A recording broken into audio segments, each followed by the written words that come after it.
The airline that had dominated India's skies for 25 years would no longer fly, and the airline was buried under nearly 25,000 crore in debt. This is the story of how India's most prestigious carrier lost the ability to stay aloft. Founded in 1992, it grew into something remarkable, a full-service carrier that rivaled India's state-owned airlines and operated across 56 international destinations. At its peak, the airline flew over 600 daily flights and employed more than 20,000 people.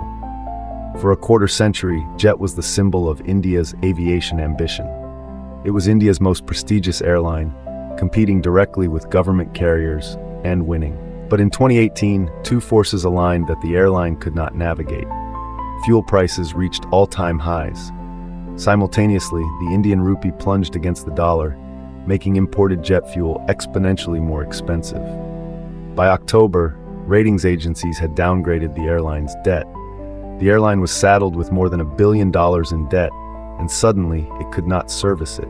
The airline could not pay its aircraft lessors, the companies that owned the planes Jet operated. Aircraft were grounded one after another. Flights were cut. Routes vanished. The network that had once spanned from London to Amsterdam to Australian cities began to shrink. Then, on March 25th, Jet Airways announced it was suspending all international operations. The airline was suffocating in real time. The human pressure mounted faster. Jet's pilots, engineers, and senior staff had not been paid since January. By April, more than 1,100 technical employees announced they would strike. Pilots threatened to stop flying on April 1st unless the airline paid what it owed. The company had no money. There was no bailout from the government, no emergency loan.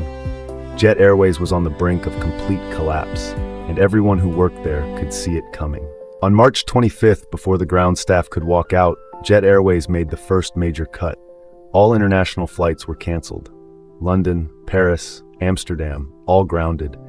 The airline said it would meet its lenders on Monday to try to secure emergency funding. That meeting never unlocked a rescue. Instead, it accelerated the end. On April 17, 2019, Jet Airways announced it was ceasing operations temporarily due to a critical liquidity crisis. By April 18th, that announcement was fact. Every remaining aircraft was grounded. Every flight was canceled. The airline that had flown 600 daily flights weeks earlier now flew none. More than 16,000 employees faced redundancy with no severance plan in place. Salaries owed since January remained unpaid. The shutdown was not gradual, it was final. Months later, investigators arrived. The Central Bureau of Investigation filed charges related to a 538 crore fraud spanning from 2011 to 2019. The collapse was not just financial mismanagement, it was criminal. By June 2019, Jet Airways formally entered insolvency proceedings under India's bankruptcy code. A consortium led by businessman Murari Lal Jalan and London-based Calrock Capital eventually acquired the airline's assets, but revival proved impossible.